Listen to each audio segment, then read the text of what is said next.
welcome back to my channel. This is episode 4, and we briefly talked about my first placement on the diabetic ward and my spoke placements.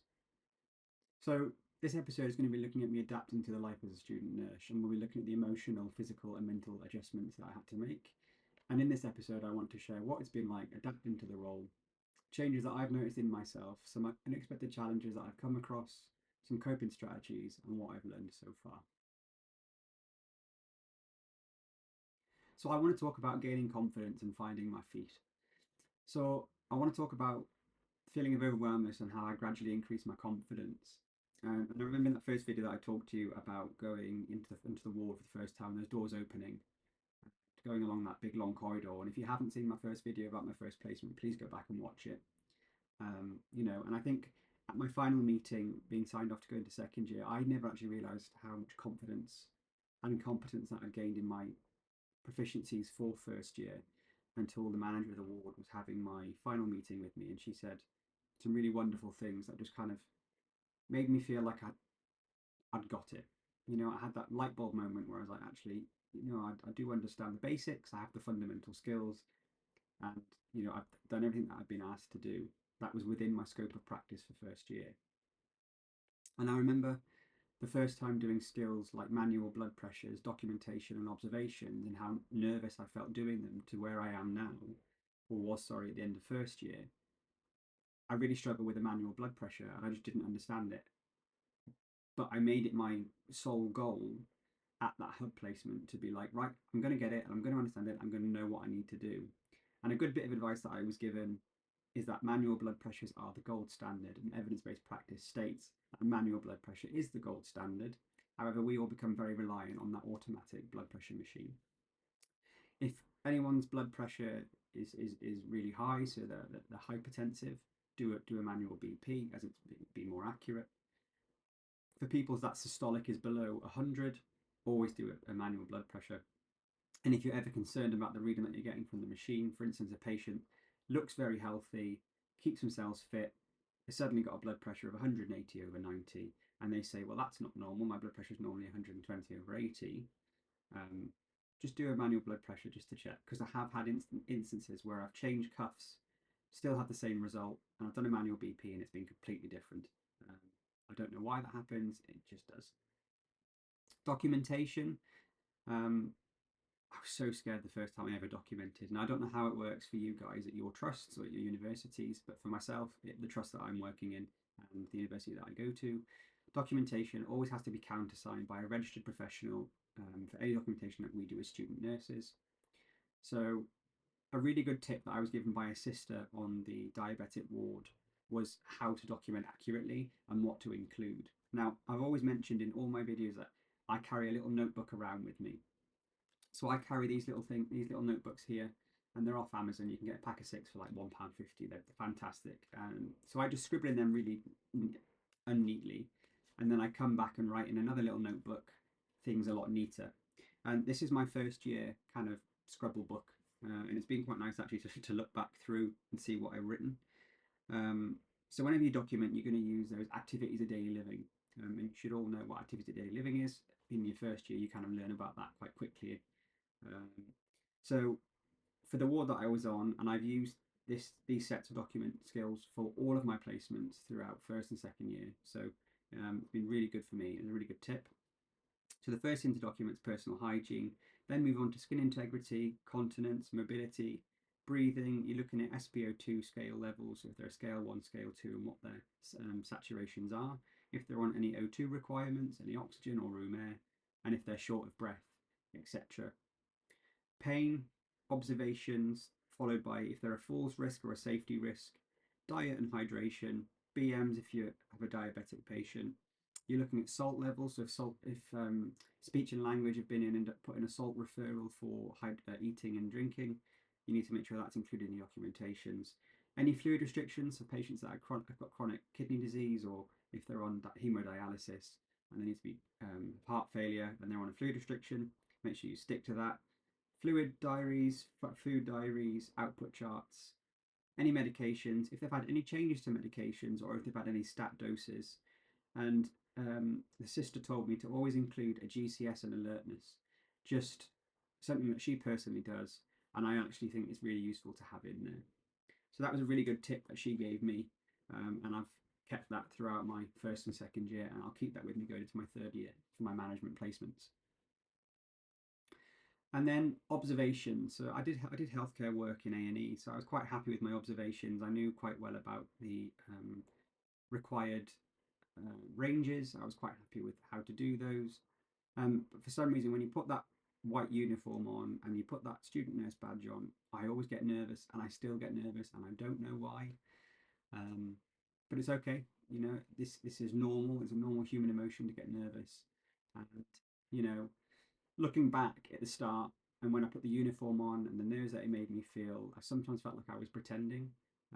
But over time, especially after a few good shifts and kind words from staff, I've started to believe in myself a lot more, and I know that my confidence is getting there. But you know, I'm going to continue to improve my confidence the more that I have exposure to things and the more that I do things. So it takes time, but you will get there. So I want to talk about balancing university placement and your own personal life. And some of the things that I found quite difficult to manage quite quickly was the sheer volume of assessments, placement, and then my personal life. So for me, I had to build some routines very quickly to kind of counterbalance everything and make sure that I had a good structure and a good routine and just a good balance between all of these different things. So the biggest thing for me is when I had placement, uh, the meal prepped. So I would cook like a batch. If I had three in a row, then I would batch cook all my dinners so I could take them into the placement with me, and I'd never have to buy food while I was there because obviously hospital shops are very expensive. I wanted to make sure that I kept nutritious food and that I was eating healthy, relatively healthy on a budget. Planning study time. So there's a really good, uh, or two very good registered nurses that have like a website for student books and things that'll help, like Nurse Beck and Nerdy Nurse. They're two really good websites to go on to. And I don't know if I can show you the books because of copyright, but I have the World of Nursing from Nurse Beck, which was a really big help, and I have a academic planner from her, which has helped me stay on top of everything that I needed to do. I'll be getting one going into my third year because it was just brilliant, really helpful. And then Nerdy Nurse does this wonderful big book that's just fantastic, and it just really has helped my learning. It's just phenomenal.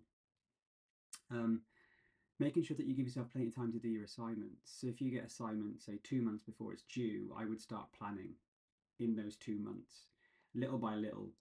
Uh, as I found, the first assignment I did, I procrastinated quite heavily and I left it to the last minute. I'm not a last minute kind of guy. I have to plan, and I panicked. I did pass, so I was happy with that. But I just, from that point, I made sure that I never wanted to procrastinate like that again because it just caused way too much stress. And those rest days, you know, when you're in placement, you're going to be tired because you're working 37 and a half hours. The NMC have a requirement for you to do 2300 placement alongside 2300 theory hours. So it sounds great when you're looking at it, but when you're actually doing the course itself, you are exhausted. So just utilize those rest days. Try not to feel too guilty if you just want to rot in bed for a day. You know, I used to feel really guilty thinking, oh, I'm wasting the day away. But I've learned to listen to my body, and I'll take that day where I'm in bed watching TV and just relaxing, and then the next day I'm fine. And that really helps with burnout, which I'll cover later on in the video. And you know, pressure is a big thing that I struggled with. I put a lot of pressure, like I said in my first and second videos, I put a lot of pressure on myself, um, and that just there was no need to. So I think coming to the end of my second year now, going into third year, I've learned to just go with the flow, take those learning opportunities, and allow myself time to understand and learn the theory, and then put that theory into practice, and not put too much pressure on myself. You'll be jumping around different departments when you do placement, so it's important to understand that you are going to forget things. Just take your time and go back through it and ask questions when you go back into a placement area. And one of the hardest parts has been learning to say no to social plans during my placement weeks. And it's a really fine balance. And I've definitely had to make some sacrifices, like going away on holidays and things, just because I've been on placement and I didn't want to have to make up hours. But I've also learned how critical it is to plan ahead and protect my downtime. And what I mean by protect my downtime is protect the time with your family, with your friends, and with yourself. Because if you don't do that, then you're going to really struggle. So I want to talk about burnout and mental health. And I'm going to talk about my experiences specifically with tiredness, stress, and emotional overload, which are all signs of burnout. And I wasn't aware until the end of my first year actually how tired and stressed I was. And these kind of things, these affected my motivation, my mental health, and just my interaction socially uh, behind closed doors. So, you know, by the end of first year, you're working 37 and a half hours at placement, and you're at placement quite a lot. You're then trying to work hours in between to earn a bit of extra money. I mean, I know people that will be entitled to the student loans and the bursaries. It does help, but if you're living on your own and you're in rented accommodation or you're in halls, or even if you have children, those people that have children, I have no idea how you guys do this course. I take my hat off to you. I mean, I don't have any children yet, but I just couldn't imagine trying to juggle all that around. And I found my mental health took quite a big dip towards the end of first year. So for me, I really struggled with tiredness, just not wanting to get out of bed, not wanting to do anything. I had emotional overload because you're working in clinical areas that can be quite oppressive. You've got a lot of negative experiences. You have patients that are acutely unwell, or patients that sadly pass away, or you're looking after patients with end of life. Family, and family just want the best for their relative, but they can be really difficult to kind of navigate around, and just learning all the time. Your brain just on complete overload. Your central nervous system is just completely overloaded. And by the end of first year, I was completely emotionally numb. I just didn't know how I was feeling. I wasn't responding to things that I'd normally respond to in a very positive emotional way. I wouldn't get out of bed. I didn't want to do anything. I didn't want to go out and interact socially. And then I reached out to my parents. I reached out to my friends, and I kind of explained how I was feeling. And they'd kind of expressed that they were feeling the same way. So I knew this wasn't just me, because I was scared that it was just me. But no, everyone else was feeling the same. And then I went out with a couple of friends, and we kind of just talked about everything. And a couple of my friends really helped me because they were feeling the exact same way I was feeling, and it just made me feel normal, and it could help me understand how I was feeling, why I was feeling like that. And something that's really helped me, one of my friends mentioned journaling, and I kind of scoffed at it to begin with, but I journal. So anytime that I don't understand how I'm feeling, I will journal, and it helps me kind of pick apart what's causing this issue, how I'm feeling, and then how to get over it. I now talk to my friends a lot more if I'm feeling a little bit rubbish. Um, I've never had to use university support, but every university, especially the one that I go to, have a wellness app, or you can go to Student Life and speak to welfare reps, and they're fantastic. Uh, Mindfulness is a good thing, and physical activity. So when I get really, really stressed or down, I go to the gym. I'll go to the gym, have a little bit of a workout, and then I feel on top of the world. So anytime I start to feel myself dip, I've noticed that I'll go for a walk, I'll put my headphones in, put some music on, or I'll go to the gym, or I'll speak to my friends. And just what I won't do now is lock myself behind a closed door like I did in my first year, because it really wasn't beneficial for my mental health, and it was ruining friendships, ruining relationships, and it just wasn't healthy. So my biggest encouragement or advice to you guys is that if you are struggling, you need to, don't be afraid to admit that you're struggling and ask for help. That can be anything from your parents, from your friends, to complete strangers. Chat GPT, if you want to have an online counselor, things like that. They're just fantastic for things like that. And I didn't really realize that I was burnt out until I cried after a 12-hour shift, and I wasn't sure why I was feeling like that. I just knew that I had to sit back in and check in with myself. And journaling has been a really helpful tool for me to kind of pick apart and understand how I'm feeling. And as student nurses, we give a lot of our emotions to the job that we're doing. We give a lot of our mental health to the jobs that we're doing. And sometimes we need to just take that step back and refill our cups, understand how we're feeling, whether it's a quiet walk or an early night or asking for help. All these things help, and it matters that you look after your emotional and mental well-being. I want to talk about learning from others. I want to share how my mentors, supervisors, and students have helped support me and helped me grow, because I like constructive criticism, because I believe constructive criticism can help you move forward, it can help you improve, and it can just. Sometimes people learn things differently and they understand things differently, and sometimes having someone else explain something to you can be really helpful. Now, I am human and I'm not perfect, and there have been times where I've had some criticism that's been more than, less than constructive, and, it puts you down a little bit. It makes you feel like you're not good enough, or you're not performing well enough, or, you're just terrible at what you do. But you need to kind of reflect on that and understand that actually that's that person's opinion. I need to respect that, and then I need to move forward and just forget it. So some tips and advice that really stick with me is I've said previously in the video about a sister on the diabetic ward showing me how to document, and I've had people about showing me how they time manage. Now, something that really helps me, and it's probably because I'm a man and I don't multitask very well, is um, our trust allows nurses to have their mobile phones in their pockets. So I use time alarms. So I know that if I've got patients that are on time critical medication, if I've got patients that are due to have CT scans or anything like that, then I'll set an alarm. If I've got um, IVs to set up for the IVACs, if I've got antibiotics that need mixing, I'll set an alarm so I know that I need to do it. Now, this is something that our trust allows for this sole purpose, but you're not allowed your mobile phone for any other purpose than that. So that's something that's stuck with me and that I've learned. Um, and I think what's really important that as students, you help, doesn't matter what year you're in, if you're year one, year two, year three, you help each other because you're all going through that same process.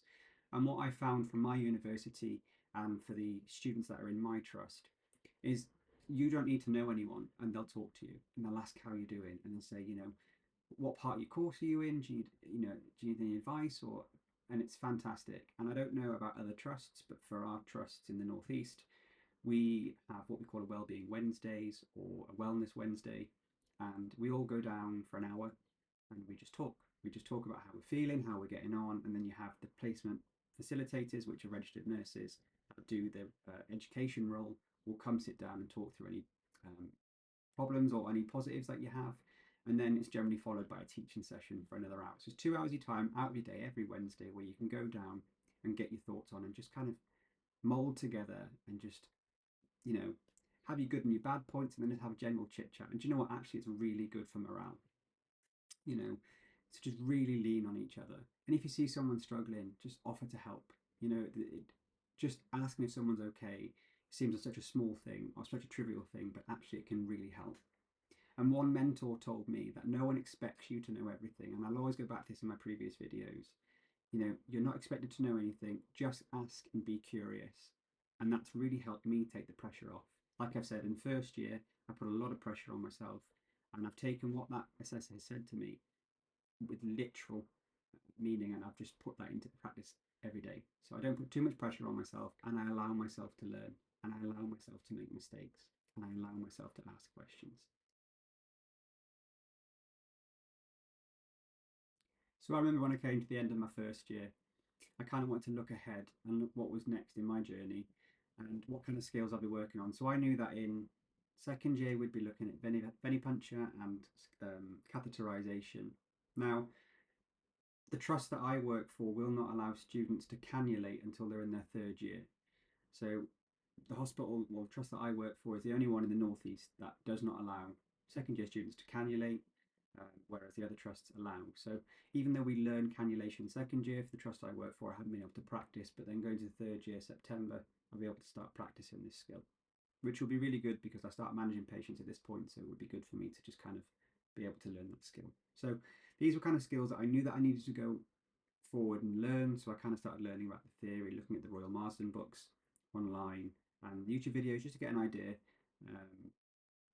to kind of get my confidence or at least my understanding of the theoretical thing behind. I knew that I was really excited going to go into second year, and I had a lot to reflect on in first year.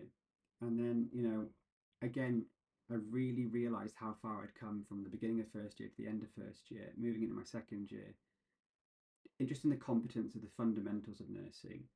And I will always say to myself, I still have so much to learn, but the doubt, the self-doubt, does start to leave as you get more competent and understand the theory behind the practical and then put that practical into practical experience. You know, and there's a big shift from me from first year to where I am now. At the end of first year, I was still quite nervous about moving forward, and you're always going to be nervous moving forward into any year that you go into. there was a big shift in the way that I approached my learning, and I stopped putting a lot of pressure on myself. So I think what I want to say coming at the end of the video now is I just want to encourage any student nurses that are in the same places where I was in first year to just give yourself time, don't put too much pressure on yourself, and allow yourself to learn. You know, it's completely normal to struggle because you're adapting to a complete new lifestyle for those next 3 years. You know, but it does get better and it does get easier. And I think learning to deal with burnout early is a really advantageous skill to have because you can just understand the signs, understand the symptoms, and know what to do to stop yourself from getting that burnout and feeling like I did, where you stuck behind closed doors and you didn't want to see anyone, you didn't want to do anything, and it just made you feel terrible. You know, so in the next episode that I have planned out, I'll be talking about integration from first year into my second year, and then I'll talk about everything again through my placements from skills and tips. And then once I get to the end of the series, I'll document in real time my third year experience. So it'll be a bit more of a vlog and less about I did videos. So to any student nurse listening, you're doing better than you think. Keep showing up, keep learning, and don't forget to look after yourself because you are important too. Until next time.